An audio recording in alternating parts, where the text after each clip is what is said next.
राज्याच्या राजकारणात आणि प्रशासनात सध्या एका नावाभोवती सगळे सूत्रे फिरत आहे आणि ते नाव म्हणजे अदानी. आजचा आपला विषय याच अदानी समूहाशी, धारावीच्या पुनर्विकासाशी आणि मुंबईच्या मुलुंड भागाशी जोडलेला आहे.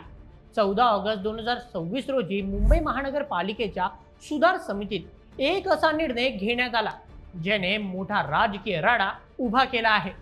धारावी पुनर्विकास प्रकल्पासाठी मुलुंड डम्पिंग ग्राउंडची जागा थेट अडानीच्या कंपनीला देण्यात आली आहे. परंतु यातला सर्वात धक्कादायक ट्विस्ट काय आहे? तब्बल 181 कोटी रुपयांची जागा अवघ्या 98 कोटींना दिली गेली आहे. होय, तुम्ही बरोबर ऐकलं. नेमकं काय घडलं, कसं घडलं आणि यामागचं खरं राजकारण काय आहे, हे सगळं आज आपण जाणून घेणार आहोत आजच्या व्हिडिओमध्ये. धारावी हा आशियातील सर्वात मोठा झोपडपट्टी भाग आहे आणि त्याचा पुनर्विकास हे एक महाकाय आवाहन आहे. याच धारावी पुनर्विकास प्रकल्पाअंतर्गत एक विशेष हेतू कंपनी अर्थात स्पेशल पर्पज व्हेकल SPV स्थापन करण्यात आली आहे. या कंपनीचं नाव आहे Nav Bharat mega developers private limited, जी प्रत्यक्षात अडानी समूहाचीच कंपनी आहे. आता धारावीत काम करायचं असेल तर मोठ्या प्रमाणावर साधन सामग्री लागते. या कामासाठी लागणारा casting yard, ready mix concrete plant आणि इतर संबंधित कामांसाठी जागेची गरज होती. म्हणून मुंबई महानगरपालिकेने मुलुंड डम्पिंग ग्राउंडमधील 15 एकर जागा या अदानीच्या कंपनीच्या भाडे तत्वावर देण्याचा निर्णय घेतला आहे. ही जागा त्यांना 5 वर्षांसाठी दिली जाणार आहे. कोणताही मोठा प्रकल्प म्हटला की त्यात पैशांचे आकडे डोळे दिपवणारे असतात, परंतु इथे जे आकडे समोर आले आहेत त्याने थेट विरोधकांच्या भुवया उंचावल्या आहेत. चला तर हा पैशांचा हिशोब पॉइंटच्या माध्यमातून समजून घेऊया. सर्वप्रथम जागेची मूळ किंमत रेडी रेकनर दरानुसार. या 15 एकर जागेसाठी रेडी रेकनर दराने प्रति चौरस मीटर 47,800 रुपये असा दर निश्चित करण्यात आला होता. त्या दरानुसार 5 वर्षाच्या भाडे तत्वासाठी एकूण रक्कम 181 कोटी 35,02,125 रुपये इतकी होती. द्वितीय सुधारित किंमत. धक्कादायक बाब म्हणजे आता हीच जागा अडानीच्या कंपनीला अवघ्या 98 कोटी 46,83,000 रुपयांना देण्यात येणार आहे. तृतीय थेट फायदा. सोप्या गणितात सांगायचं तर रेडी रेकनर दरापेक्षा जवळपास 83 कोटी रुपयांची थेट सूट या कंपनीला देण्यात आली आहे. हाच तो मुद्दा आहे ज्यामुळे महापालिकेत आणि राजकीय वर्तुळात प्रचंड खळबळ उडाली आहे. ही संपूर्ण प्रक्रिया 14 ऑगस्ट 2026 रोजी झालेल्या मुंबई महानगरपालिकेच्या सुधार समितीच्या अर्थात इम्प्रुव्हमेंट कमिटीच्या बैठकीत घडली. प्रशासनाने या भाडे तत्वावरील जागे संदर्भातील प्रस्ताव मंजुरीसाठी बैठकीत सादर केला. यावेळी शिवसेना, उद्धव बाळासाहेब ठाकरे पक्ष आणि काँग्रेसच्या सदस्यांनी या प्रस्तावाला तीव्र आणि आक्रमक विरोध दर्शवला. विरोधकांचा गोंधळाने आक्षेप सुरू असतानाही सुधार समितीच्या अध्यक्षा संध्या दोशी यांनी विरोधकांचे आक्षेप फक्त रेकॉर्डवर नोंदवून घेतले आणि बहुमताच्या जोरावर हा प्रस्ताव मंजूर करून टाकला. सर्वात महत्त्वाची आणि खळबळजनक बाब काँग्रेसच्या गटनेत्यांनी उघड केली, ती म्हणजे या कामासाठी कोणतीही निविदा अर्थात टेंडर काढण्यात आलेला नाही. प्रशासकीय प्रक्रियेत एवढ्या मोठ्या जागेचा व्यवहार होत असताना निविदा न काढता थेट एका विशिष्ट कंपनीला जागा देण्यावरून मोठा संशय निर्माण झाला.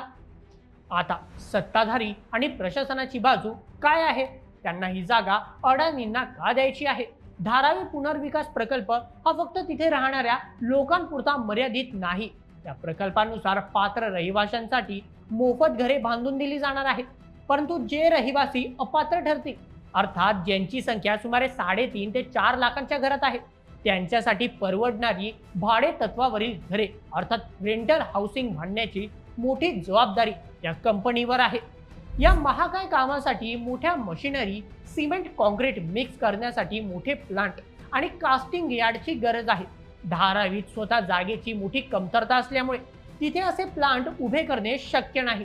त्यामुळे शहरात इतरत्र मोकळी जागा शोधली गेली आणि ती जागा मुलुंडच्या डम्पिंग ग्राउंडमध्ये निश्चित करण्यात आली आहे. सत्ताधाऱ्यांच्या मते मुंबईच्या विकासासाठी आणि एवढ्या मोठ्या आंतरराष्ट्रीय दर्जाच्या प्रकल्पासाठी अशा सुविधा देणे अत्यंत गरजेचे आहे.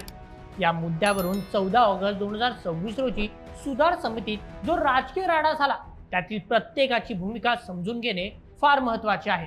सर्वप्रथम शिवसेना उद्धव बाळासाहेब ठाकरे गटाची भूमिका. शिवसेनेच्या नगरसेविका विशाखा राऊत यांनी प्रशासनाला थेट सवाल केला. त्यांनी विचारलं की कास्टिंग यार्ड आणि रेडी मिक्स प्लांटसाठी धारावी इथं जागा का दिली जात आहे. सर्वात महत्त्वाचा मुद्दा त्यांनी मांडला तो मुलुंडकरांच्या मुलुंडमधील स्थानिक नागरिकांचा डम्पिंग ग्राउंडवर असे प्लांट उभारण्यास तीव्र विरोध आहे. प्रदूषण आणि ट्रॅफिकच्या समस्यांमुळे मुलुंडकर त्रस्त आहेत. मग स्थानिकांचा विरोध असतानाही मुलुंड डम्पिंग ग्राउंडवरील जागा भाडे तत्वावर देण्याचा घाट का घातला जात आहे, असा घणाघाती सवाल त्यांनी सत्ताधाऱ्यांना केला. द्वितीय, काँग्रेसची भूमिका. काँग्रेसचे महापालिका गटनेते अशरफ आझमी यांनी या संपूर्ण प्रक्रियेतील पारदर्शकतेवरच बोट ठेवलं. त्यांनी थेट आरोप केला की या कामासाठी कोणतीही निविदा अर्थात टेंडर काढण्यात आलेली नाही. त्यामुळे हे काम केवळ एका विशिष्ट कंपनीलाच देण्याचा हेतू असल्याचं स्पष्ट होते. टेंडर प्रक्रिया डावलून थेट कंत्राट देणं हा लोकशाहीत मोठा गुन्हा असल्याचा सूर त्यांनी लावला. तृतीय, सत्ताधारी भाजपची भूमिका. भाजपचे नगरसेवक प्रकाश गंगाधरे आणि स्वप्ना म्हात्रे यांनी या प्रस्तावाचे आणि अडाणीच्या कंपनीचे जोरदार समर्थन केले. त्यांनी स्पष्ट भूमिका मांडली की धारावीचा विकास हा मुंबईसाठी एक गेम चेंजर प्रकल्प आहे. त्यामुळे विकासाच्या दृष्टीने या प्रकल्पात कोणताही राजकीय अडथळा आणू नये. धारावी पुनर्विकास प्रकल्प हा मोठा आणि महत्त्वाचा प्रकल्प असून त्यासाठी आवश्यक सुविधा निर्माण करणे गरजेचे आहे. त्यांच्या मते विरोधक फक्त राजकारणासाठी या विकासाला विरोध करत आहेत. मित्रांनो, एकीकडे धारावीचा विकास हे मुंबईचे स्वप्न आहे, तर दुसरीकडे मुलुंडकरांचे आरोग्य आणि त्यांच्या मोकळ्या जागेचा प्रश्न आहे. 181 कोटींची जागा 98 कोटींना देणं हे तेही कोणतीही निविदा न काढता हे प्रशासनाच्या पारदर्शकतेवर मोठे प्रश्नचिन्ह निर्माण करते. विकासाच्या नावाखाली एका विशिष्ट कंपनीला दिली जाणारी ही सवलत जनतेच्या पैशांची उधळपट्टी आहे की खरोखरच विकासाची गरज, हा प्रश्न अनुत्तरितच राहतो. मुलुंडच्या स्थानिक नागरिकांचा रोष आणि विरोधकांची आक्रमक भूमिका पाहता येणाऱ्या काळात हा मुद्दा मुंबई महानगरपालिकेच्या निवडणुकांमध्ये चांगलाच गाजणार हे मात्र नक्की. तर मित्रांनो, या संपूर्ण प्रकरणावर तुमचे काय मत आहे आम्हाला कमेंटमध्ये नक्की कळवा आणि अशाच व्हिडिओसाठी सबस्क्राईब करा बोल्ड एमएच यूट्यूब चॅनलला. धन्यवाद.